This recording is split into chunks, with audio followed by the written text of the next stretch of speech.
SER Podcast.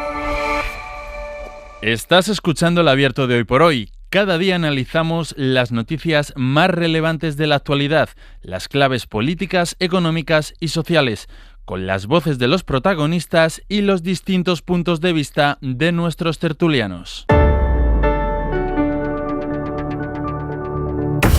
Tiempo para el análisis, tiempo para el abierto en esta mañana de miércoles con mucha información, con mucha intensidad informativa, sobre todo por lo que tiene que ver con el tráfico ferroviario. Enseguida iremos con todas las novedades, pero también por la información internacional, porque Donald Trump está a punto de llegar a Davos, ha tenido que retrasar unas horas su viaje porque el avión presidencial tenía un problema eléctrico menor, ha tenido que volver a Washington, pero vuelve a volar ya hacia Davos y ahí le espera pues una resistencia hacia sus planes que yo creo que no se había evidenciado nunca tanto como en los discursos que hemos podido escuchar del primer ministro canadiense y también de Emmanuel Macron. A todo esto vamos a ir en la próxima hora y media, que es lo que va a durar este abierto. Así que lo primero, saludar a los analistas de esta mañana. Berna González Harbour, ¿qué tal? Muy buenos días. Buenos días, Ángel. Elisa de la Nuez, muy buenos días. ¿Qué tal? Buenos días. Y Eduardo Madina, muy buenos días. Buenos días, señores. La cuestión ferroviaria, la noticia se la hemos adelantado poco antes de las 8 de la mañana. Se han levantado las restricciones de velocidad en el AVE que se impusieron ayer, que Adif impuso ayer a los maquinistas. Había como unos 160 kilómetros de ese trayecto entre Madrid y Barcelona que tenían que hacerse a 150 kilómetros por hora. Bueno, pues después de haber revisado las vías esta noche, y ahora en un instante nos lo va a explicar Edu Hernández, después de haber hecho la revisión de las vías, se levanta este límite de velocidad, queda solo restringido a un par de puntos de ida y de vuelta, y en lugar de 150 kilómetros por hora serán 230, pero insisto, ahora iremos con los detalles porque la novedad es el accidente de tren que ha habido esta pasada noche en un Rodalies, en Cataluña, en Gelida, un muro de contención. Ya saben que, sobre todo en Cataluña, los que nos estén escuchando desde allí, que lleva lloviendo muchos días y con mucha intensidad. Un muro de contención se vino abajo, llenó la vía de escombros de tierra y ha provocado ese accidente en el que murió un maquinista en prácticas y 37 personas resultaron heridas, algunas de ellas de gravedad. En la zona donde está el tren accidentado sigue Soledad Domínguez. Sole, hola de nuevo. Hola, ¿qué tal, Ángels? Buenos días. Nos decía Sole a las 8 que la principal hipótesis es que un talud de tierra, ese muro de contención, cayó justo en el momento en el que pasaba el tren. Sí, en una de las conexiones yo os decía que la zona del accidente estaba al final de una recta, no demasiado larga, pero una recta al fin y al cabo. Llamaba la atención que no hubiera habido tiempo de reacción por parte del maquinista. La hipótesis con la que trabajan los bomberos y que nos confirmaban hace unos minutos es que ese desprendimiento de tierra, ese movimiento, se habría producido justo en el momento en el que el tren pasaba por ahí. Por lo tanto, capacidad de reacción imposible por parte del maquinista que iba al mando de ese tren. Eso explicaría pues que la parte frontal derecha del tren esté aplastada en esa zona y que todo el primer vagón, que es donde va la máquina, se haya desplazado fuera de los raíles y ligeramente hacia la izquierda, aunque sin llegar a invadir la otra vía en la que podrían circular trenes en sentido contrario. Ahora mismo, ¿qué labores se están haciendo en la zona? Pues mira, nosotros ahora mismo nos han desplazado, ya no estamos en el paso elevado desde el que veíamos la vía, sino que estamos en una zona de las instalaciones de una bodega, una cava.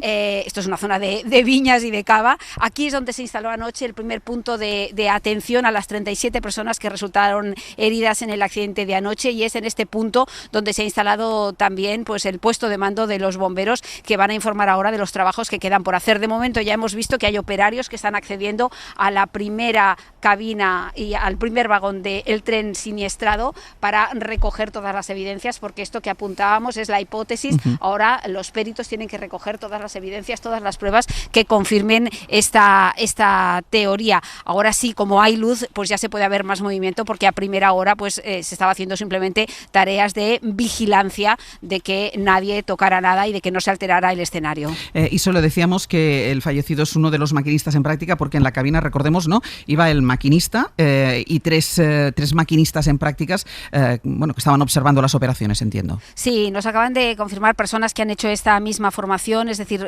aquí en Cataluña, en Hospitalet de En concreto, hay una escuela de formación de maquinistas de Renfe. Aquí vienen estudiantes de toda España. Entonces, estos estudiantes tienen que pasar toda una serie de pruebas y exámenes bastante exigentes.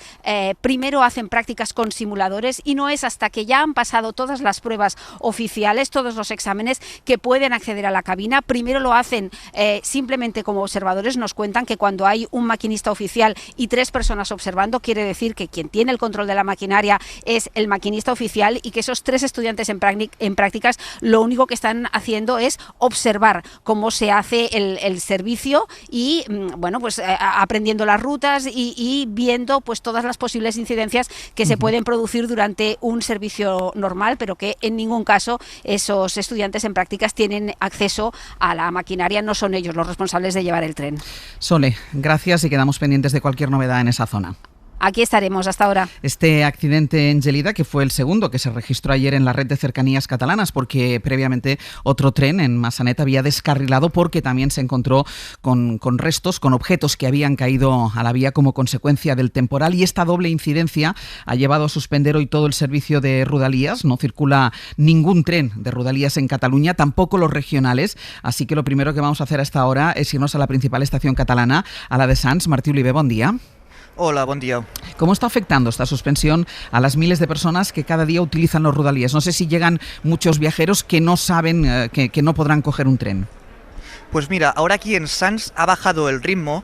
A primera hora sí que han llegado muchos pasajeros que seguramente se habían ido a dormir antes de que Adif informara que se suspendía el servicio y que llegaban muy desorientados. La mayoría intentaban acceder a los accesos que están cortados. Àngels, hay un personal de seguridad de Renfe que está cortando los accesos. Ahora mismo hay unas 50 personas que están entre sentados en los bancos esperando con parsimonia a ver si se resuelve la situación, y algunos se acercan para intentar acceder a los andenes. Hay informadores que les informan que no pueden acceder, y donde no llegan también hay algunos agentes de la Guardia Urbana que están haciendo pedagogía entre los usuarios. La hora que se está esperando es las 9:30, cuando empezará una reunión en la Generalitat para ver cómo han ido estas pruebas que se han hecho de noche, las llamadas marchas blancas. A partir de allí se tendrán que ver los desperfectos que se han registrado. Ya pues podemos avanzar que se han encontrado algunas rocas, algunos árboles cortando las vías, y será entonces cuando se va a actualizar la hoja de ruta para recuperar el servicio. Martí, espera un momento, que quiero hacerte otra pregunta sobre los AVE, pero está aquí Edu Hernández. Antes, Edu, nos has contado cómo se levantaban las limitaciones de velocidad, de las que vamos a hablar ahora enseguida, pero sabemos ahora que hay una convocatoria de huelga de los maquinistas. Sí, el sindicato mayoritario SEMAF, que representa, como decimos, a la mayoría del colectivo de los maquinistas, acaba de emitir un comunicado muy conciso, bastante duro, en el que, cito textualmente, dicen: como medidas iniciales para corregir la situación de la red ferroviaria estatal, en la que se han producido en 48 horas sendos accidentes con numerosos fallecidos, entre ellos 3 maquinistas, desde SEMAF indican: vamos a convocar una huelga general en todo el sector para dar legalidad y amparo a las movilizaciones de las personas trabajadoras y usuarios, con el fin de demandar que se garantice la seguridad y fiabilidad de la red. Vamos a exigir responsabilidad penal a las personas encargadas de garantizar la seguridad en la infraestructura ferroviaria. La apertura del servicio en el ámbito de Cataluña no se va a realizar sin las garantías de seguridad suficientes para la circulación, y solicitaremos que se aplique el mismo procedimiento en toda la red en situaciones similares a Cataluña por causas meteorológicas adversas. Al inicio del servicio, los maquinistas de todas las empresas ferroviarias van a requerir que se les garantice la seguridad del trayecto a recorrer al centro de control, y cuando no se disponga de dichas garantías, se adaptará la marcha del tren a las condiciones reales de explotación de la infraestructura. Lo ampliamos ahora después, porque vamos a hablar de la limitación horaria, de que al final esto es la consecuencia también de que Adif haya decidido levantar esa limitación que había impuesto ayer a los maquinistas. Precisamente por esa limitación ya se calculaba que los trenes, los AVE de Madrid a Barcelona, tardarían una media hora más, se estimaba. Entiendo que los primeros de esta mañana todavía han viajado con esa limitación horaria, así que en Sants, Martí, ¿esto cómo se refleja? No sé si en las pantallas se ve que ya hay retrasos en estos AVEs. Sí, mira, en las pantallas se muestra el horario comercial, es decir, el horario oficial de compra, y en las observaciones sí que en la mayoría de trenes que tienen que llegar de Madrid, el primero está previsto a las 9:15, pues llevan un poco de retraso. Este primero es un Irio que tendría que llegar a las 9, se prevé para las 9:15, y luego el resto sí que tienen retrasos más agudizados. El que tiene que llegar, el primer AVE, está previsto para las 9:51, lleva esta media hora de retraso, pero en todo caso es la misma información que había antes de la información que habéis avanzado de que se habían suavizado las restricciones. Por lo tanto, puede no ser indicativo de la realidad del servicio. Yo he preguntado a ver en los paneles cómo lo estaban actualizando. No lo saben del cierto. Me decían esto, que el horario comercial es el que se muestra siempre, pero que en el tema de observaciones desde aquí de la estación tampoco tenían toda la información actualizada al minuto. Por lo tanto, aquellos que estén esperando en Barcelona para recoger a gente de Madrid, que sepan que puede variar el horario, Àngels. Pues no, digo que quedamos pendientes, quedamos pendientes de si hay alguna novedad al respecto, incluso si hay algún anuncio por la megafonía o hay alguna observación en esas pantallas para poder contarlo. Martí, muchas gracias. A vosotros. Hasta luego. Claro, caos en la red ferroviaria ahora mismo en Cataluña, pero sobre todo caos porque no funcionan ni los cercanías ni los regionales. Hablábamos que los cercanías transportan diariamente a más de 400.000 personas. Es un medio de transporte que utiliza mucha gente para ir a trabajar, para llevar a los niños al colegio, para hacer 1001 gestiones. Claro, entiendo, Susana Ruiz, Radio Barcelona, buen día. Hola, buen día. Entiendo que esto se está reflejando a esta hora en el tráfico de la ciudad, por ejemplo. Pues sí, porque son vasos comunicantes, ¿no? Los servicios, los transportes públicos y el coche, pues cuando unos van mal, salen más los otros. Sobre todo está habiendo muchos problemas, sobre todo en los accesos, en las carreteras de acceso a Barcelona. En la AP7, un accidente en Sant Cugat está dejando solo un carril abierto en la autopista, provoca 7 kilómetros de retenciones en sentido sur. También problemas por el acceso norte de entrada a Barcelona, sobre todo por la C31 en Badalona, donde otro accidente también está restringiendo el tráfico, y el colapso afecta de lleno al Nus de la Trinitat, que es un punto neurálgico donde confluyen varias vías de entrada a Barcelona. Para facilitar la movilidad, la Generalitat ha levantado las barreras del túnel del Garraf en la C32, o sea que por lo menos ese peaje es gratis. Por lo que hace al tráfico, por lo que respecta al tráfico en la ciudad de Barcelona, en las calles de la ciudad, sí que es más espeso que habitualmente, pero bueno, aquí sí que metro, autobuses urbanos, y los ferrocarriles de la Generalitat, que funcionan con normalidad, van absorbiendo parte del pasaje de los trenes que no funcionan. Pues también, Susana, cualquier novedad nos pides paso. Claro. Vamos a hacer una pausa. Esta es la situación, ahora mismo en Cataluña, en la estación de Sants, en los Rodalies y en la red de trenes regionales. Recordemos que a las 9:30 hay una reunión en la que se va a valorar el estado de las vías, y en función de lo que se vea se va a decidir si se retoma esa circulación de la red de cercanías o se prolonga a lo largo de la jornada. Hacemos una pausa y volvemos con la ampliación de esa convocatoria de la huelga de maquinistas, de ferroviarios, y con toda la información que tenemos también en torno a las tareas de rescate de Adamuz, donde las máquinas están intentando ya levantar los vagones accidentados. El Abierto. Ser podcast. En El Abierto, Berna González Harbour, Elisa de la Nuez y Eduardo Madina. Vamos con esa información que les contábamos hace tan solo unos minutos. La novedad, antes de las 8, era que se levantaban esas restricciones de velocidad en el AVE Madrid-Barcelona, y la novedad, unos minutos más tarde, es esa convocatoria, todavía sin fecha, esa convocatoria de huelga de los maquinistas. Sí, lo hace SEMAF, que es el sindicato mayoritario, el que representa, como decimos, a la mayoría de profesionales del sector que están en las cabinas de tren moviendo los vehículos. Normalmente estas huelgas tienen también un proceso posterior para ratificarlas, ver qué efectos tienen, ver qué servicios mínimos hay que fijar. En este caso, el sindicato mayoritario SEMAF sí que nos traslada que están muy enfadados con toda esta situación que se ha dado estos días. También entiendo, y ellos nos comentan, que sienten desprotección como colectivo. Las medidas iniciales son las que hemos contado antes. Por los accidentes que se han producido, van a convocar una huelga general en todo el sector. Van a exigir responsabilidad penal a las personas encargadas de garantizar esa seguridad ferroviaria. También apuntan, aun con las previsiones que estén manejando los gestores de la infraestructura, que ellos no van a realizar trayectos en Cataluña si no se garantiza de verdad la seguridad. También nos comentan que es una carga emocional muy fuerte y muy grave la de estos días, y han recomendado a los compañeros del sector, a los maquinistas, que quienes no estén en disposición de prestar servicios se lo comuniquen a sus responsables, se amparan en una orden legislativa, y de momento no tenemos más novedades por parte del sindicato. Esta es la novedad hasta ahora, esa convocatoria de huelga de los maquinistas. Ayer nosotros aquí en la SER publicábamos, la adelantaba Edu Hernández, la noticia de que Adif había lanzado un aviso a los maquinistas de que tenían que limitar la velocidad en el trayecto Madrid-Barcelona a 160 km por hora, cuando normalmente circula a 300. Lo hicieron por problemas en el estado de la vía a lo largo de algunos puntos de ese trayecto que habían notificado los maquinistas desde ya hacía unos cuantos meses. Era una limitación de velocidad muy considerable que además se producía, la petición llegaba solo 48 horas después, Edu, del accidente de Adamuz. Sí, tal y como adelantamos aquí en la SER, Adif envió ayer una nota a los maquinistas para que rebajaran la velocidad máxima con la que podían circular en algunos tramos de esa línea. Esa medida estaba puesta en 10 puntos del trayecto y cubría más de 150 kilómetros de vía, con limitaciones a 160 por hora, cuando lo normal, como dices, es un máximo de 300.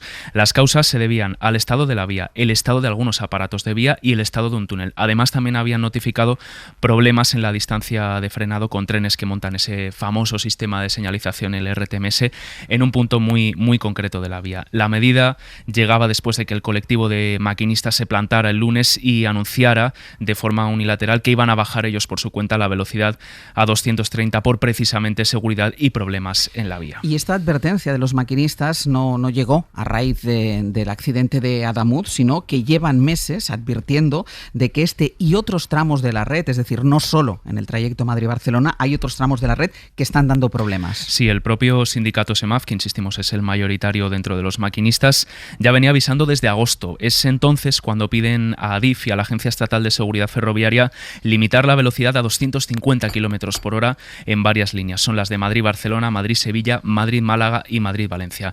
En esa nota denuncian la presencia de baches, garrotes, descompensaciones de la catenaria que ponían en riesgo la integridad del material ferroviario, es decir, de los trenes, porque estaban acumulando muchas averías, inestabilidades de la rodadura y daños en la propia estructura del tren.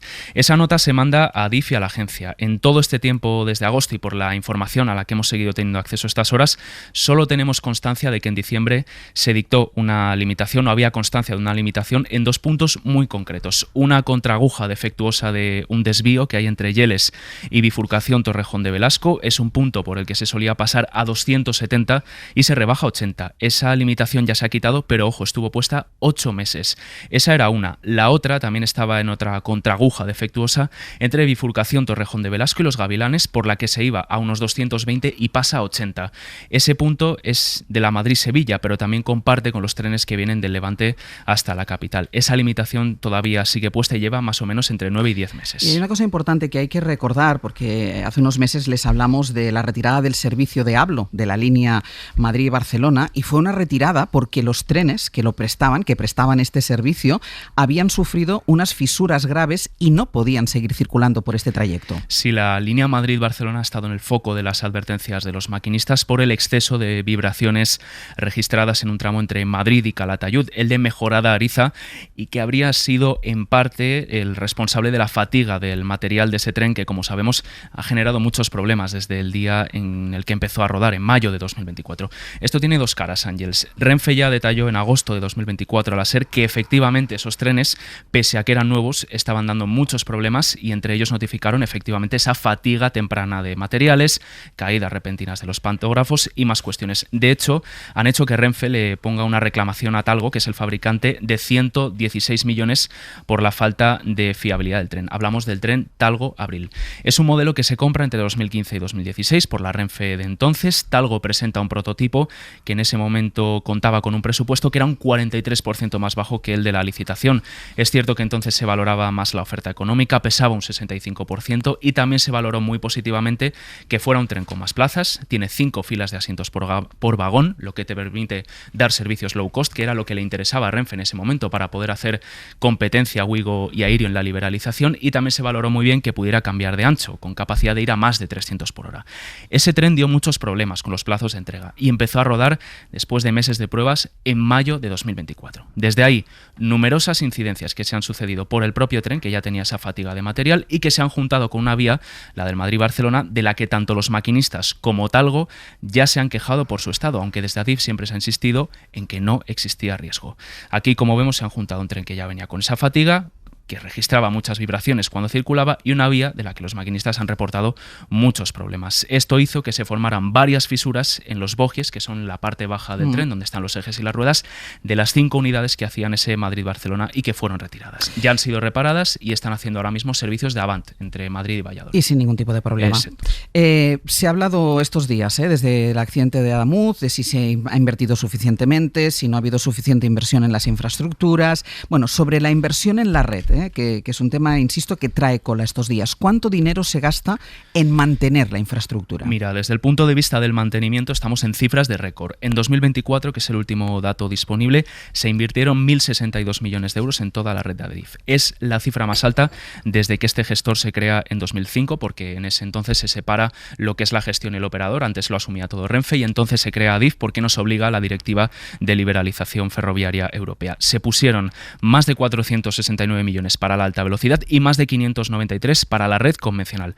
Todo esto se hace en una red de alta velocidad de casi 4.000 kilómetros de extensión, en la que se invierten 118.000 euros por kilómetro, y una de tipo convencional de más de 11.600 kilómetros, con una inversión de 50.800 euros por kilómetro. Es decir, se está invirtiendo más en los kilómetros de alta velocidad, siendo menos en términos de extensión, que la red convencional.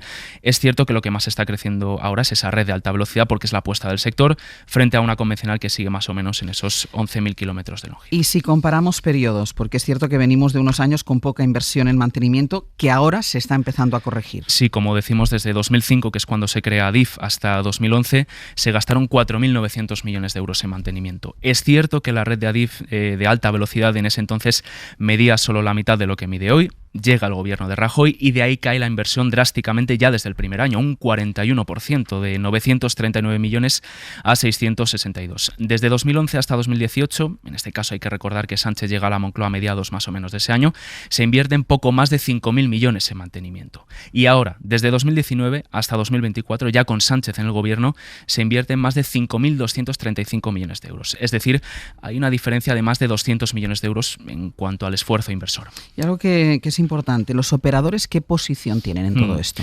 Pues mira, todos, Renfe, Wigo e Irio, pagan una cosa que se llama cánones ferroviarios. Es lo que tienen que abonar por utilizar la vía. Adif ingresó por este concepto 783 millones de euros en 2024, un 28% más que antes de empezar de facto la liberalización en 2019. Los operadores extranjeros llevan años insistiendo en que la estructura y el cálculo de los cánones no es efectivo y han elevado estas quejas a la CNMC y a Adif para cambiar la estructura que tienen.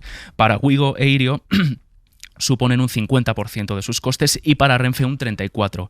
Mientras que Renfe sí que está generando beneficios en alta velocidad, pocos, pero lo están haciendo a día de hoy. Irio y Wigo están en pérdidas desde que llegaron a España. Es cierto que el sector ferroviario es muy intensivo, están en fase de despliegue y de lanzamiento y ambos aseguran que esperan conseguir al menos un beneficio operativo a partir de este año. Pero de momento lo que es el beneficio neto, lo que queda en la cuenta, acumula, en el caso de Irio, acumulan 31 millones de pérdidas y Wigo de 40, después de años sucesivos también de pérdidas. Adif ha cambiado este año el reglamento de cánones y que es más beneficioso también para Renfe, es decir, para los tres operadores, e incluso le van a tener que devolver a los tres las cantidades abonadas de más de este año al tener efecto retroactivo. Y hay que tener en cuenta que este gobierno se encuentra de lleno con la liberalización, cuando durante la legislatura entra la competencia y eso implica invertir más porque es evidente que la infraestructura sufre más desgaste. Sí, mira, por poner cifras, antes de que entraran Wigo e Irio, España tenía 239 trenes de alta velocidad en toda España y eran solo de Renfe. Hoy tenemos 269 de Renfe porque compraron y llegaron esos 30 trenes Talgo-Abril, 20 de Irio y 16 de Wigo. Tenemos un aumento de flota que está rodando en las vías del 27%, 305 trenes. Es cierto que parte de esos nuevos trenes de Renfe están en pruebas en Francia y no están de momento dando servicio, pero la mayoría de los Abril sí que lo están. Es decir, hay más desgaste de la infraestructura sí o sí por la cantidad de trenes que hay circulando, pero también por los tráficos diarios que han aumentado de forma considerable entre 2019 y 2024. Te doy más datos. En el Madrid-Barcelona y el Madrid-Málaga-Granada, como corredor conjunto, aumentan un 50%. En el Madrid-Alicante se duplican prácticamente un 100%. En el Madrid-Sevilla aumentan un 19% y en el Madrid-Valencia un 60%. Vamos a hacer una cosa, no te vayas, sigue aquí todavía Edu. Continuaremos a la vuelta con estas dos informaciones de última hora sobre la mesa. La primera es que se levanta esa limitación de velocidad en el AVE Madrid-Barcelona, después de que ayer con un correo interno se pidiera a los maquinistas que en determinados tramos rebajaran la velocidad hasta 160 kilómetros por hora. Y la otra noticia es la que hemos conocido justo al empezar el abierto, que es esa convocatoria de huelga por parte de los maquinistas.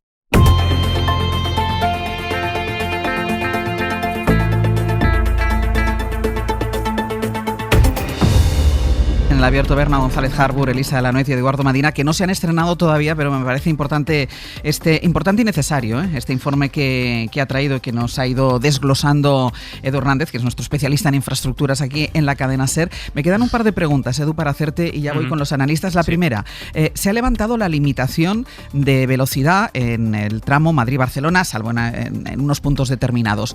Ayer anunció Adif que esta noche iban a revisar las vías y en función de cómo vieran las vías, levantarían o no este límite de velocidad. Esta noche han revisado las vías y han levantado el límite de velocidad. Pero claro, mi pregunta es, ¿no revisan las vías todas las noches? Sí, esto es un procedimiento totalmente protocolario. Todas las noches, una vez termina el servicio comercial de viajeros, pasan trenes auscultadores, que se llama trenes que maneja Adif, para ver cómo están las vías. Es decir, esto se hace prácticamente todas las noches y hay que dejar claro también que Adif no permitiría circular a ciertas velocidades de verdad si no viera, si viera ciertos defectos en la infraestructura, pero es cierto que es de hecho, la revisión de todas las noches se hace precisamente para esto, para ver cómo están las vías, que no haya ningún objeto en ellas, etcétera. Y como decimos, es llamativo que llegue justo después de este suceso ferroviario, de este accidente, pero como decimos, es un proceso totalmente protocolario, se hace con trenes auscultadores, también hay técnicos que revisan las vías y llega, pues como decimos, en un momento bastante complicado. También es verdad que Adif no ha dicho nada. No, de Adif momento no se pronuncia. Nosotros hemos pedido al presidente de Adif insistentemente para que nos conteste todas estas dudas que planteamos y de momento no hablan. No, de momento no nos dicen nada. Estos días han estado dedicados a facilitar información, en este caso a la CIAF y a las autoridades competentes. No nos han llegado muchas noticias por parte de ellos, sí que comunicados explicando que ese tramo de vía se revisó hace 2 meses, en noviembre, como bien indicó el ministro en alguna entrevista. El tramo de Adamuz. Eso es. Y también nos dieron una respuesta ayer a esta limitación de velocidad, que ellos insisten en que viene porque los maquinistas lo piden, pero como decimos, las peticiones vienen desde agosto.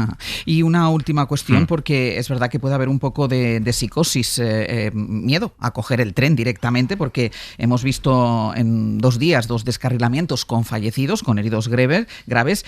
No son especialmente habituales los descarrilamientos. Sí es verdad que se han multiplicado por 4 desde 2014, pero estamos hablando de más de 12 años exactamente, pero la probabilidad de que haya un descarrilamiento es muy baja. Sí, mira, en 2024 por toda la red hubo más de 1.800.000 trenes en circulación.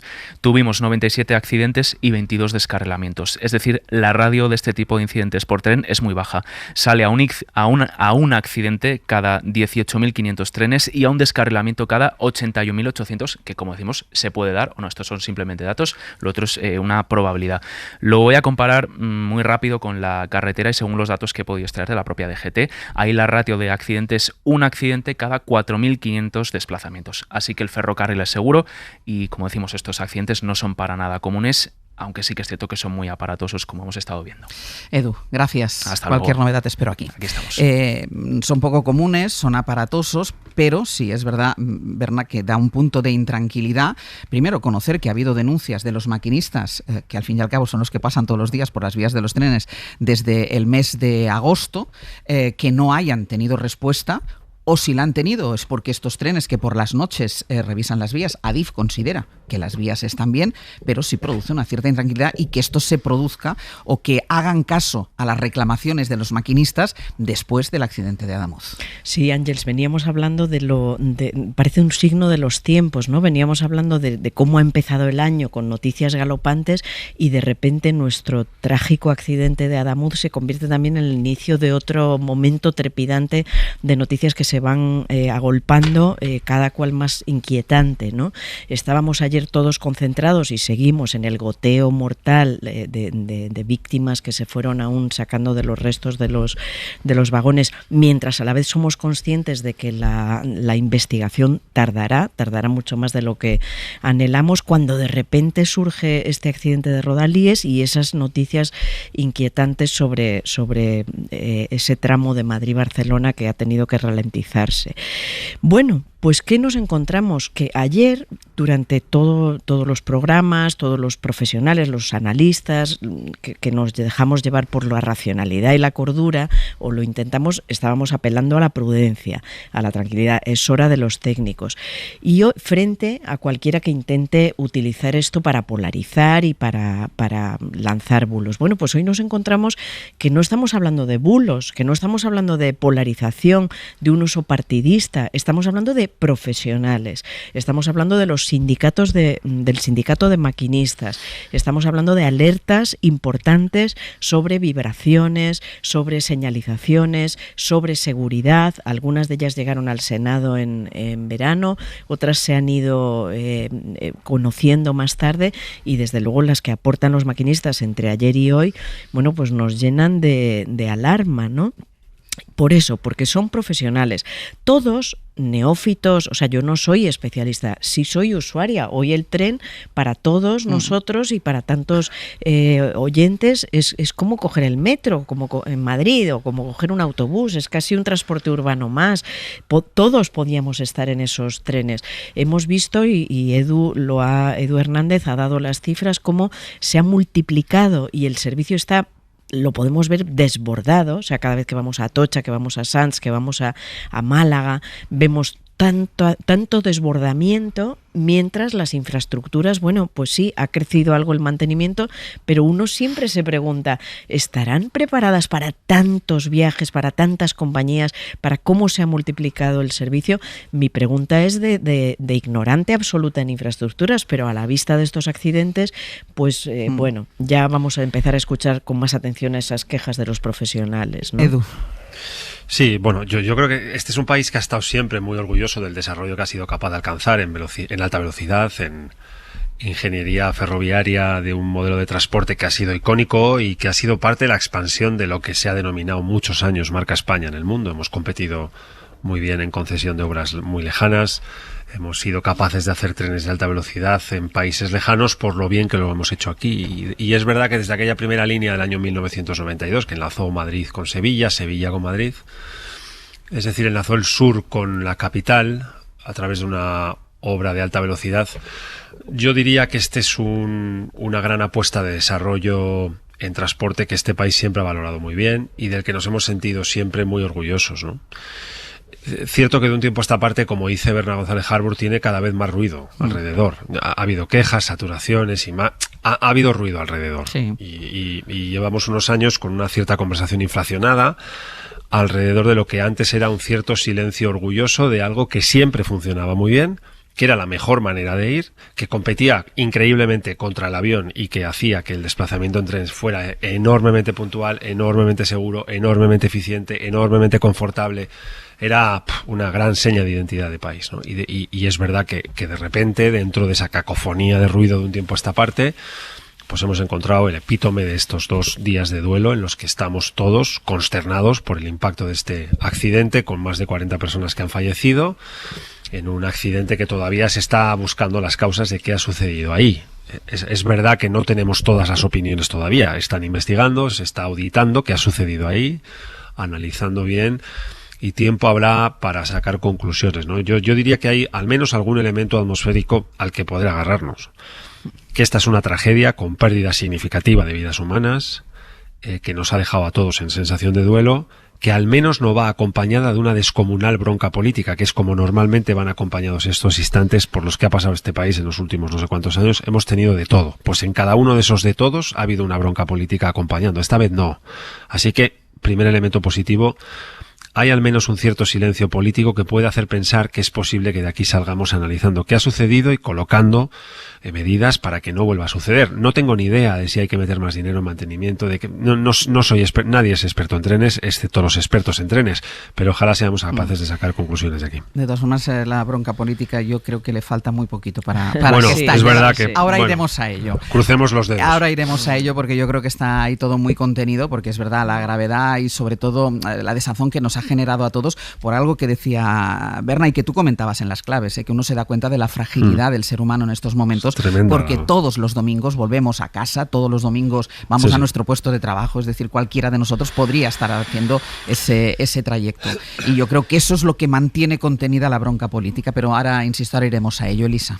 Sí, yo creo que el punto, y que están fenomenal los datos que ha dado Edu, es si estamos ante catástrofes que pudieran ser evitables, ¿no? Y yo creo que este es el punto de todo, porque están muy bien los datos, sin duda los técnicos tienen que hablar, sin duda también está claro que hemos vivido demasiado tiempo de unas inversiones del pasado, que eso es muy evidente, los datos que habéis dado, evidentemente después de la gran recesión se corta muchísimo la inversión en infraestructuras, no solo en el AVE, en todas, y también se recupera, pero también es verdad que tenemos una liberalización, mucho más tráfico, mucho más red. Esto efectivamente son datos fríos, pero claro, lo que preocupa, con razón, es que se den avisos por los expertos, por los profesionales, que hemos vivido todos. Yo he ido vibrando, como supongo que muchos de los oyentes, en un tren, sin saber si esto es normal o no, pero vas vibrando. Y eso no pasaba antes, Pero ahora te das cuenta que sí, que los expertos, los profesionales, los que llevan los trenes, dicen, oiga, esto hay que revisarlo, esto hay que mirarlo, y de nuevo no pasa nada. ¿Y por qué digo de nuevo? Porque desgraciadamente aquí hay un patrón de las últimas catástrofes. Siempre hay un elemento, digamos, ambiental, meteorológico, pero luego está la previsión,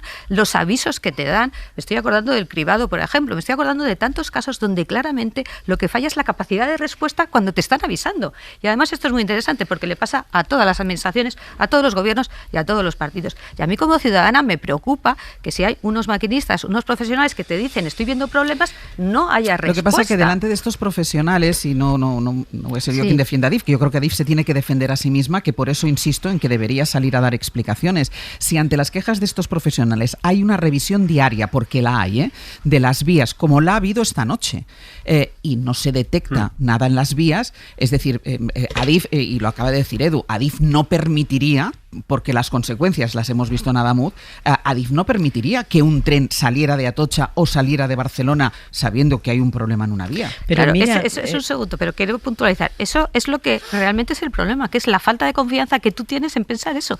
Que eso realmente es lo que piensa la ciudadanía. Realmente eso sería así, porque de verdad, yo insisto en una idea, es que antes eso no pasaba. Es decir, hemos vivido un periodo donde eso no pasaba.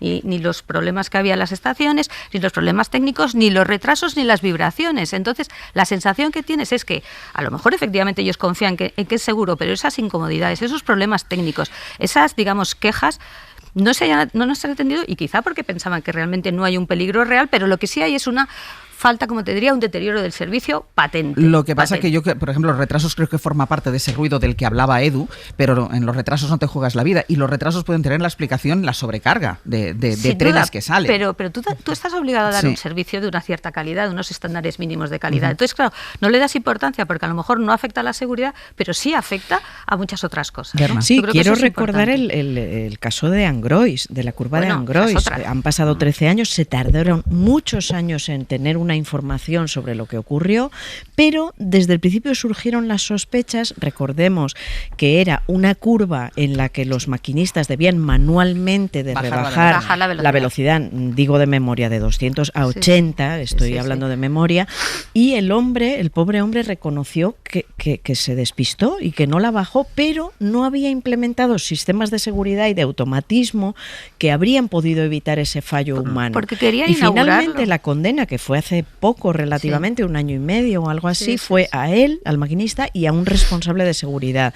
Entonces, bueno, está recurrido, pronto vamos a conocer hay decenas de recurrentes, pero quiero decir que ojalá no repitiéramos lo mismo en este sentido. Uno, no tener que esperar años, necesitamos saber, y los usuarios necesitan, el Estado en sí necesita saber qué ha pasado, y dos, bueno, que no nos encontremos ante fallos que hubieran podido ser evitados. Es que esa es la clave. Esa es la clave. Voy a hacer una pausa. A la vuelta nos vamos a ir a la estación de Atocha, porque una vez levantado el límite de velocidad en ese tramo de Madrid-Barcelona, vamos a ver cómo están las pantallas con los retrasos, y nos iremos también a Adamuz, porque están las dos enormes grúas que llegaron ayer intentando levantar. Ya se ha podido apartar algo el Lirio, pero están intentando levantar también los vagones del Albia, que era el tren más afectado.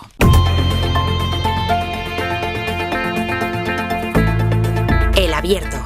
Ser Podcast.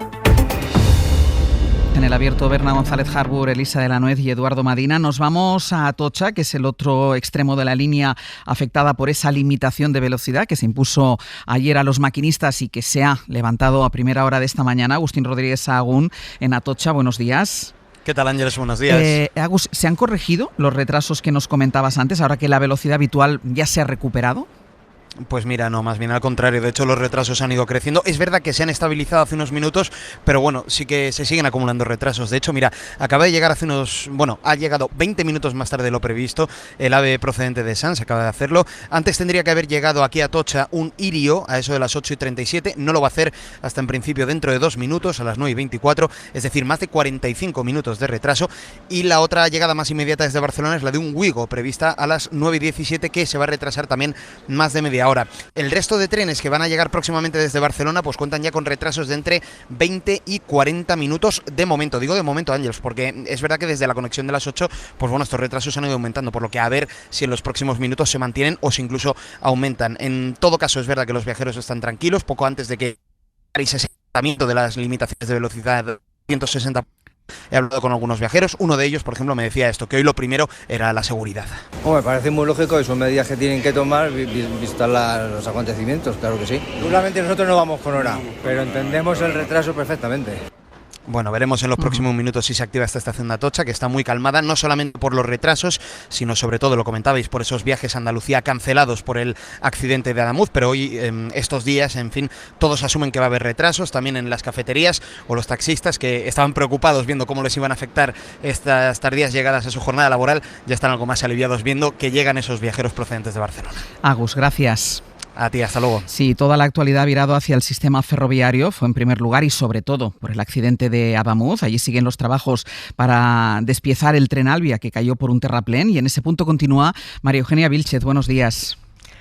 Buenos días, Ángeles. María Eugenia, actualicemos primero los datos, porque ayer se recuperaron 5 cuerpos más. 3 de ellos ya se habían localizado antes, pero eran inaccesibles, y durante el día se localizaron otros, es decir, que hablamos ya de 42 muertos.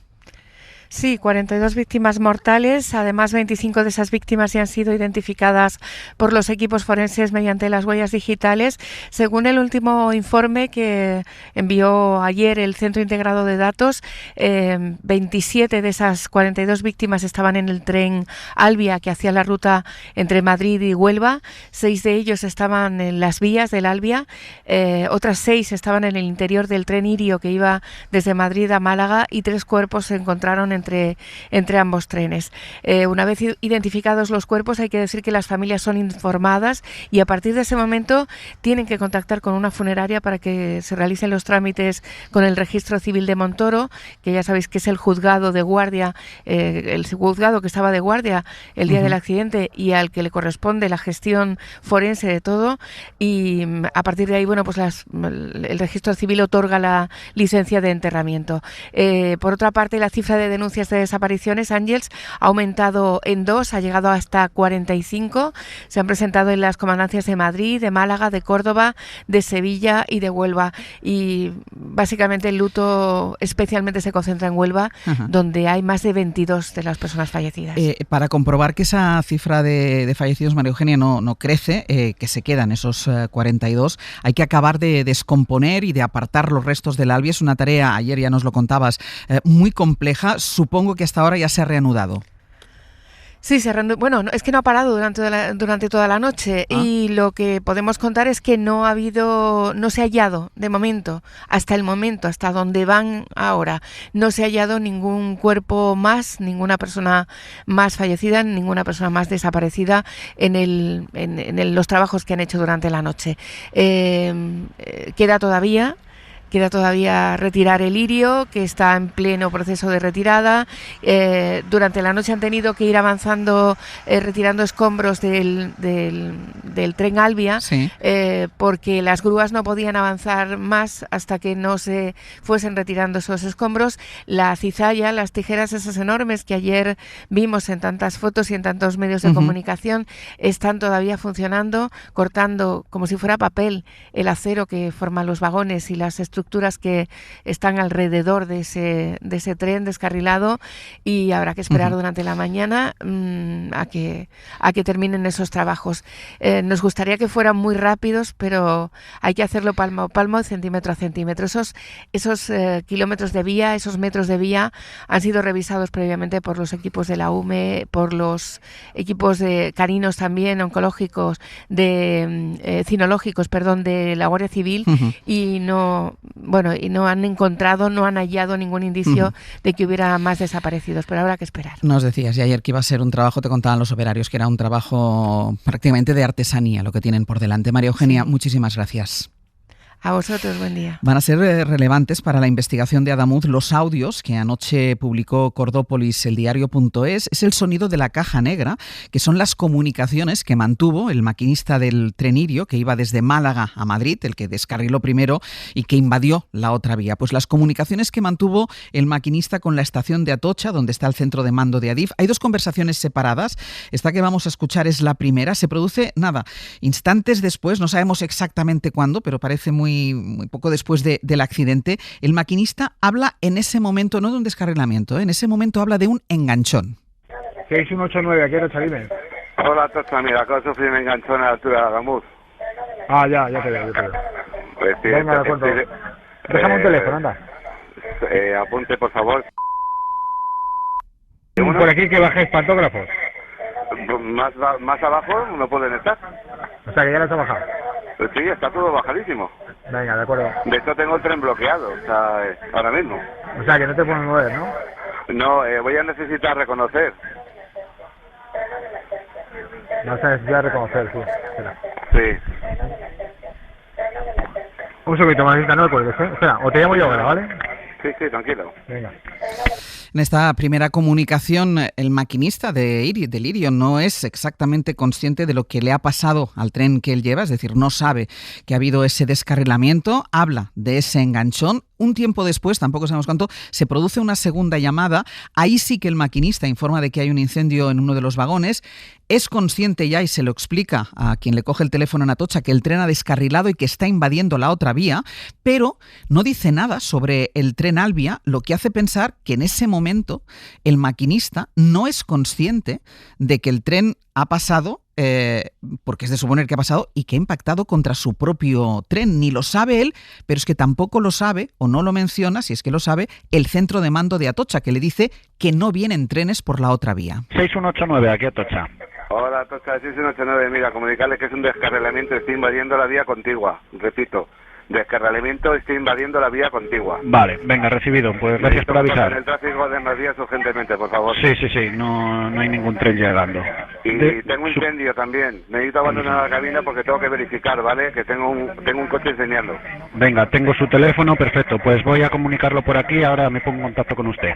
Y necesito que envíen, por favor, también un servicio de urgencia a bomberos y ambulancias, que tengo también heridos en el tren. Vale, venga, recibido. Tienen mi teléfono, ¿vale? Lo tengo, sí. Abandono la cabina, lo informo, ¿vale? Vale, venga, perfecto. Hasta ahora. Ninguno de los dos menciona el Albia Madrid-Huelva, que había pasado en sentido contrario por al lado de Lirio, ni mencionan el impacto. El maquinista de Lirio, entendemos, porque no es consciente de lo que ha pasado, pero tampoco desde Atocha le comunican que acaba de pasar un tren. Le han preguntado por esto, ha estado el ministro de Transportes, Óscar Puente, en Telecinco, y le han preguntado precisamente por el contenido de estas comunicaciones. El maquinista de Lirio ni siquiera ve el Albia, porque el Albia está casi 1 kilómetro y la zona está completamente a oscuras. Entonces, esto es lo que ha pasado, ¿no? Yo entiendo que el audio genera confusión. Esto es lo que dice Óscar Puente sobre este audio, pero es verdad que llama mucho la atención que ninguno de los dos sea consciente de que ha pasado un Albia. Sí, bueno, te pone los pelos de punta estos audios, sabiendo lo que ha pasado después, ¿no?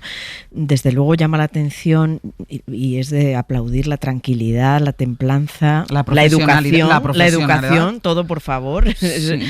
O sea, muestra un buen protocolo, ¿no? De Atocha, informo, tal, no sé qué, abandono la cabina, pero también podemos ver cómo pueden estar en estado de shock o bueno, nos puede pasar a todos, ¿no? O sea, para reconstruir algo que deriva en tragedia y no haber sido conscientes de que venía un tren y que ya ha pasado. El hombre dice, el que está en Atocha, ningún tren llegando.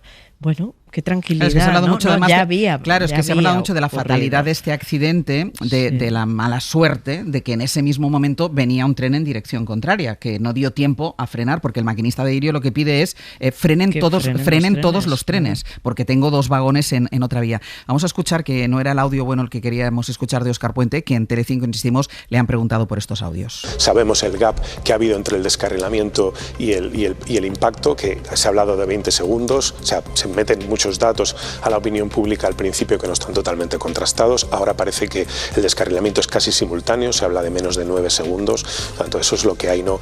El audio, de verdad, no, o sea, no tiene, desde el punto de vista de lo que es la dinámica del accidente, un valor más que ilustrativo, claro.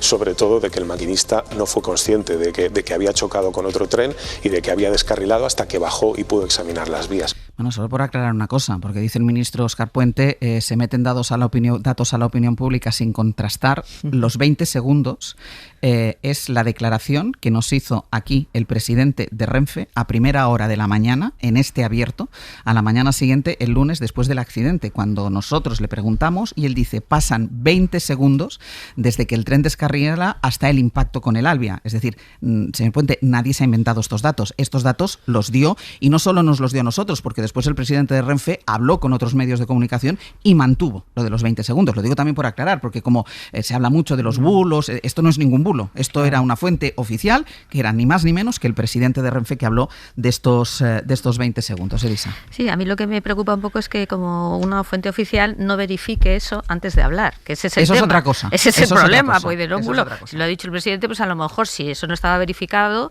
pues a lo mejor no tienes que decir eso. O rectificarlo cuando sabes que no es cierto. Cuando sabes que no es así. Esto, claro, porque luego dicen, claro, cuando se informa mal desde instancias oficiales, eso es muy demoledor, que yo creo que no son muy conscientes a veces de eso, ¿no? Y luego la otra cosa, a mí lo que me llama la atención es que desde Atocha no sepan que acaba de pasar un tren, porque yo entiendo de Irio, a lo mejor estoy en shock o es de noche, que me extraña porque veamos, un tren de frente se ve, pero no decir, bueno, no viene ninguno, pero ¿y qué pasa si acaba de pasar uno? O sea, eso a mí también me ha llamado la atención, ¿no? Es que durante mucho tiempo, durante unos minutos no se supo que había otro. Es decir, son los propios pasajeros, en algunos casos de Irio, que cuando bajan, o algunos de las gentes que les van a ayudar, se dan cuenta de que hay otro tren más allá, bastantes metros más allá, accidentado. Edu, sobre los audios.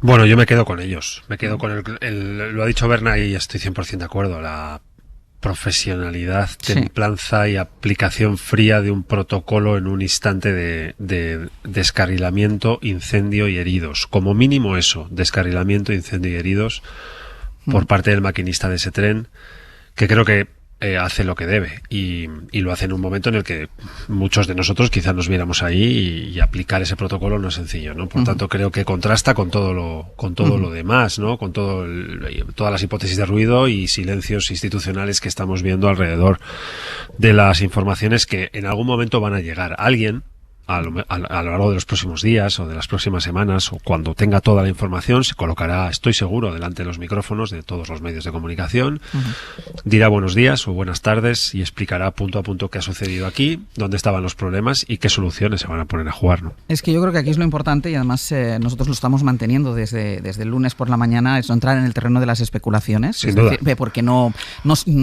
sabemos. Lo que sí podemos exigir, y se lo estamos pidiendo también desde primera hora desde el lunes al gobierno, es transparencia con el resultado de las investigaciones, que nos lo cuenten, que nos cuenten qué pasó. Yo creo que todo el mundo es capaz de entender las situaciones, las circunstancias, pero sobre todo transparencia en las explicaciones. Y de hecho, Javier Bañuelos, buenos días. ¿Qué tal, Ángeles? Buenos Este días. es el mensaje que están mandando todo el rato desde el gobierno, ¿no? Intentar no entrar ni en especulaciones ni en hipótesis, porque dicen, desde el gobierno, lo decía ayer el ministro Marlaska, es demasiado pronto para concluir la causa del accidente y pidió esperar antes de opinar. Sí, el gobierno ya sigue pidiendo tiempo para que se haga una investigación seria, con rigor, sin precipitación. Insisten en que seguimos en una fase muy incipiente, es pronto, dicen, para sacar conclusiones. Según el ministro del Interior, todas las hipótesis, todas están abiertas y solo descartan una. Nunca se ha barajado la posibilidad del sabotaje, sino en todo momento y en todas circunstancias, cuestiones técnicas. A Fernando Grande Marlaska también le preguntaron, por ejemplo, Ángeles, si las recientes obras de remodelación en ese tramo accidentado en Adamuz, pudieron provocar algún fallo en las vías, pero el ministro tampoco quiso entrar en el terreno de la especulación. Aquí todas las hipótesis en esos sentidos están abiertas. No hagamos conjeturas ni ningún tipo de presunción. El gobierno se remite a la investigación de la FIAF, una comisión cuestionada, lo cierto, por ejemplo, por la Agencia Europea Ferroviaria, pero el ministro Grande Marlaska defendía ayer su inocencia, su independencia. La Comisión de Investigación de Accidentes Ferroviarios lleva analizando y realizando los expedientes de 270 siniestros y en ese sentido nunca ha habido ninguna duda al respecto de la profesionalidad y del carácter técnico.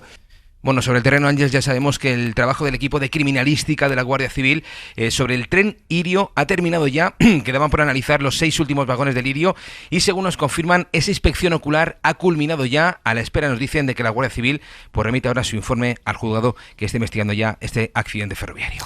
Año, gracias. Un abrazo. Y ayer les contábamos, y también hablaba antes Edu de esto, de que este accidente se estaba imponiendo algo a lo que la verdad es que no estamos acostumbrados, que es sobre todo cuando pasa una tragedia de este tipo en España, y es la sintonía. De momento no hay mucho ruido, no hay mucho ruido partidista, no político, no hay mucho ruido partidista, que había cierta unidad institucional, con todas las administraciones destacando la importancia y lo bien que estaba funcionando la coordinación. Bueno, hoy eso como mínimo es objeto de debate. David Junquera, buenos días.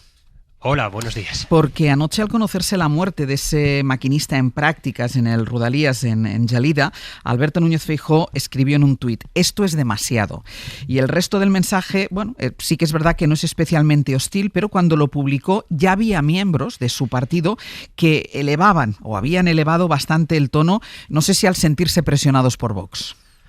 Ya se le hace largo el alto al fuego a un sector del PP que piensa que va siendo hora de volver a la trinchera y dar por finiquitada la tregua, una tregua que califican de trampa, porque creen que Sánchez la está usando para escurrir el bulto y esquivar sus responsabilidades. Nos llegan a decir que si el Partido Socialista hubiera podido achacar lo ocurrido a alguna administración popular, esta paz momentánea no habría existido, y ponen de ejemplo, si le hubiera podido achacar algo a Juanma Moreno, pues lo habría hecho porque hay pronto elecciones. De momento todo apunta a que Feijóo quiere evitar dejarse arrastrar por esa corriente. Hoy, el segundo día en el que el líder del PP y toda su cúpula no tienen agenda pública, ni entrevistas, ni declaraciones. Mañana esto se va a repetir hasta que acabe el luto, una posición que alababa el propio gobierno. Esta es Elma Saez. Me quiero quedar en las palabras del líder de la oposición, con ese reconocimiento expreso al trabajo tan complicado que se está haciendo en el terreno.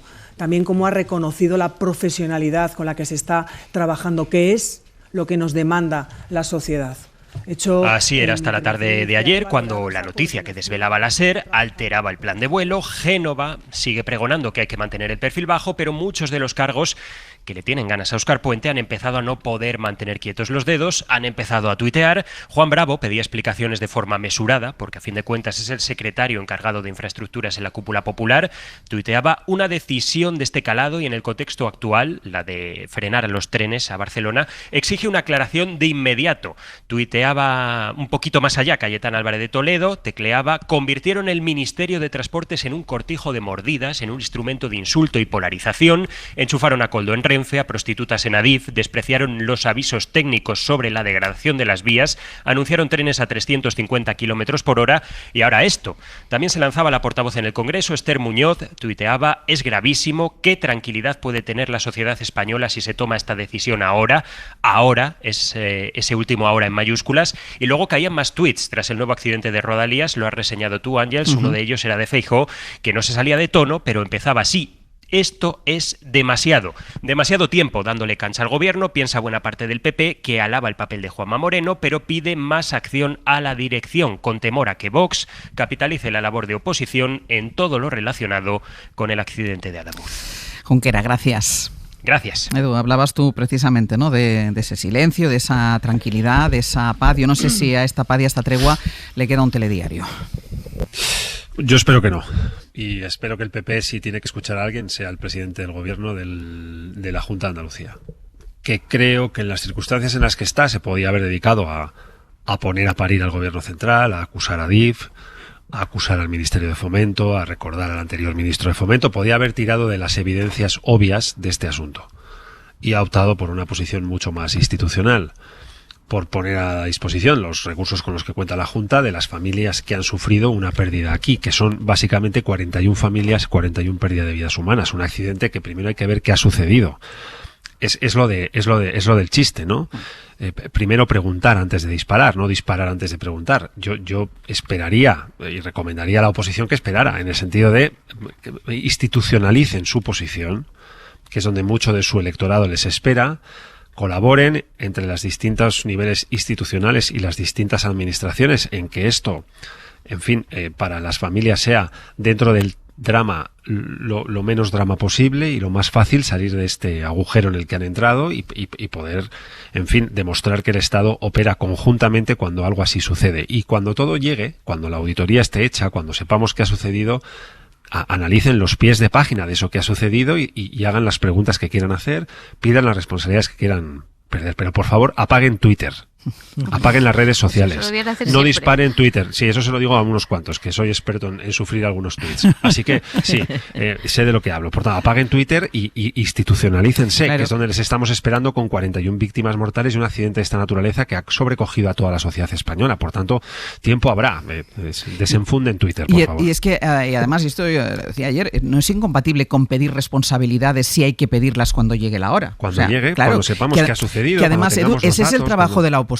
O sea, sí, una oposición mesurada, claro, una oposición como la entendíamos antes, ese es el trabajo de la Sí, pero la lo que pasa es que es oposición aquí y es gobierno allí.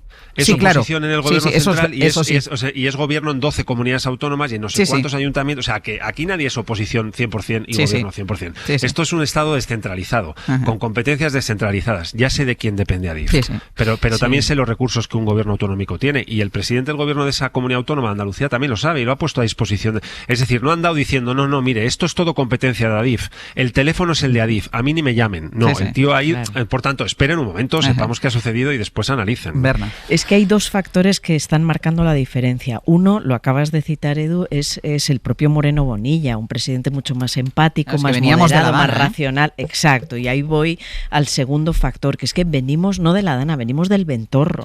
O sea, venimos de un presidente que se pasó 4 horas o más metido en un restaurante con una periodista mientras sus ciudadanos morían por decenas y los coches volaban y flotaban y los ancianos no podían subirse a un sofá y venimos de esa tragedia. Entonces, evidentemente todo el Partido Popular, y vuelvo a insistir en que el carácter nos consta de Moreno Bonilla es distinto, no es Díaz Ayuso, no es moderado, es calmado, racional. Vamos a defender, por supuesto, todo el que represente una ilustración que ahora mismo está atacada por todos los flancos internacionales también. Vale, lo vuelvo a insistir, pero vuelvo a insistir también en que todo el Partido Popular y todos los gobiernos regionales saben que venimos del Ventorro, donde hubo toda esa frivolidad, toda esa negligencia, todas esas mentiras que se han ido acumulando. Entonces, bueno, el PP tampoco puede dar un paso en falso en este sentido y ojalá se mantenga esa línea profesional y de moderación.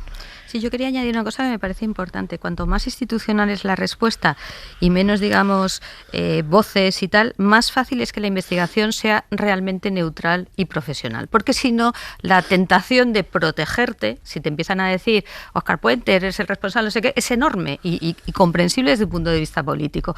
Entonces, a mí me parece que mantener un clima tranquilo de oposición institucional, de exigir, evidentemente, la información, que es fundamental, permite, a su vez, digamos, que en el otro lado realmente dejen investigar y que sea más tranquilo, porque me estoy acordando también, acuérdate que lo hemos dicho antes del tema del Langrois, claro, ahí se mezclaba con la idea de que entonces el Partido Popular había acelerado, digamos, la puesta en marcha de la inauguración del AVE. Entonces, inmediatamente el político se atrinchera, que es muy lógico, ¿no? Porque dice, me están exigiendo desde el día 1, esto es culpa mía, yo voy a intentar que esto sea culpa del maquinista, que sea culpa de lo que sea.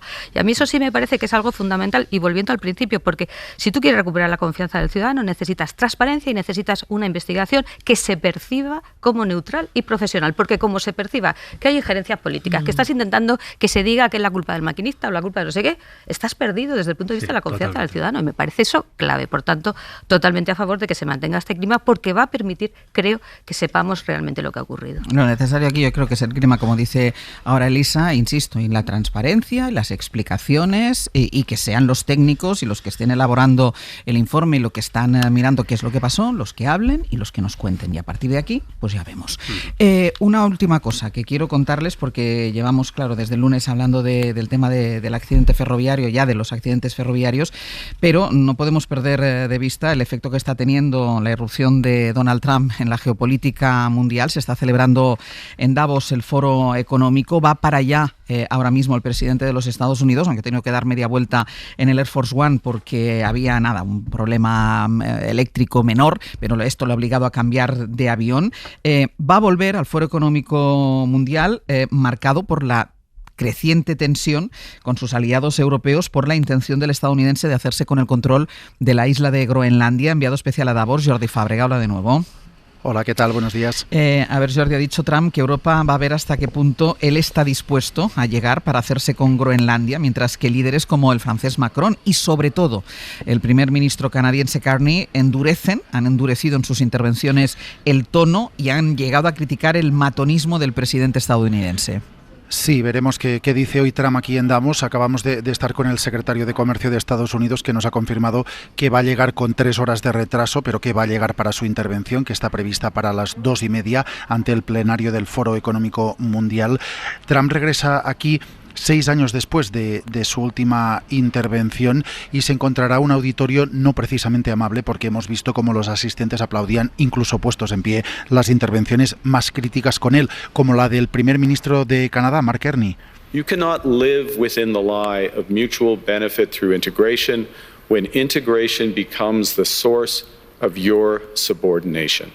Que decía que no se puede mantener la mentira del beneficio mutuo y de los beneficios de la integración si eso es un motivo de subordinación. Rechazaba Carney firmemente que se suban los aranceles a los países que se opongan a la anexión de Groenlandia por parte de Estados Unidos. También se ha aplaudido intervenciones como la del presidente francés Emmanuel Macron, también muy crítica con Trump, y en la que apostaba por tomar medidas desde Europa contra Estados Unidos. Lo decía mientras en la sala de al lado el secretario del Tesoro de Estados Unidos, Scott Bessent, recomendaba a Europa precisamente lo contrario, que no tomara represalias contra Washington. I tell everyone, sit back, take a deep breath, do not retaliate, do not retaliate. Les recomiendo que respiren profundamente y que no tomen represalias, decía Bessent a modo de aviso. Su homólogo de comercio añadía que si Europa respondía, Estados Unidos también lo haría. Así que se ha hecho evidente en el foro el choque entre Estados Unidos y Europa, por no decir el resto del mundo, sí. Y eso es lo que se encontrará hoy aquí Donald Trump. Bueno, veremos a ver en qué tono llega Donald Trump y cuál es el tono de su exposición ante este muro que ha empezado a construirse en Davos. Gracias, Jordi. Hasta luego. Empiezan a tomar, parece, los líderes europeos y sobre todo también el líder canadiense conciencia de que las amenazas de Trump contra quienes se oponga a sus planes anexionistas, van en serio, pero han optado ahora por hacerle frente después de las críticas de Emmanuel Macron a las prácticas, ha llamado de abusón, que practica el presidente de los Estados Unidos. Hoy el Elíseo, hace unos minutos, ha confirmado que Francia está a favor de la creación de una misión de la OTAN en Groenlandia. Corresponsal en París, Lucía Riera, buenos días. Sí, ¿qué tal? Buenos días. Eso es lo que ha transmitido la presidencia francesa a la televisión pública. París quiere un ejercicio de la OTAN en Groenlandia y está dispuesta a contribuir en él. Es un paso más en la tensión con el presidente estadounidense Donald Trump, que ha puesto en duda la supervivencia de la propia Alianza Atlántica con sus pretensiones sobre Groenlandia, y con Trump viajando a Davos, como contabais, para intervenir hoy en el Foro Económico después de haber amenazado a los aliados europeos con nuevos aranceles de hasta el 25% por su participación en maniobras militares actividades en la isla ártica. Francia y otros países europeos, entre ellos Alemania o Reino Unido, ya enviaron personal militar a Groenlandia para una misión de reconocimiento de cara a un ejercicio danés organizado con aliados de la OTAN, pero fuera del marco de la Alianza Atlántica y, por tanto, sin la implicación de Estados Unidos. París cree que un ejercicio adecuado de la OTAN permitiría implicar a Washington y demostrar que los europeos se toman en serio la seguridad del Ártico. Lucía, gracias. Hasta luego. Vamos a ver cuál es la respuesta de Trump a todo esto, pero me sale de decir, Berna, ya era hora, ¿no? Ya era hora que se le plante un poco cara a Donald Trump. Sí, por veremos a ver qué pasa cuando él esté delante. Por cierto que Bessent, el secretario de Defensa, creo que es, ojalá le pida a Trump que respire con calma y no a los europeos. Yo creo que es Trump el que necesita que respire hondo. Una dosis de respiración tranquila, ¿no? Nosotros no. Nos ha costado mucho a los europeos y a los aliados darnos cuenta de que Estados Unidos ya no es un aliado, hay que ponerlo en mayúsculas. Trump no es un aliado, es un enemigo, es un rival, es alguien que nos quiere doblegar. Bueno, pues que por fin Canadá, Macron lo digan en alto y no solo Le Pen. Edu, 30 segundos. 30 segundos. Pues mira, yo creo que Mark Carney, el presidente liberal de Canadá, el sustituto de Justin Trudeau, ha dado la línea, ¿no? El mundo de ayer sobre la idea de que la nostalgia no es una estrategia, sino solo un estado de ánimo, no volverá. Hace falta construir carriles de futuro nuevos, y estos empiezan todos por mantener Groenlandia dentro de Dinamarca. Por tanto, creo que aquí se está jugando la primera batalla geopolítica de un tiempo nuevo, de una frontera de tiempo que estamos atravesando. Elisa, 30 segundos. Sí, no, totalmente de acuerdo. Como dices, ya era hora, a ver si efectivamente cuando llegue el señor Trump se mantiene, digamos, este nivel, aunque sea de expresión, pero sobre todo lo más importante es que eso se traduzca en actuaciones concretas que demuestren que efectivamente hay esta voluntad de pararle los pies, vamos a decirlo así. Pues pausa y seguimos.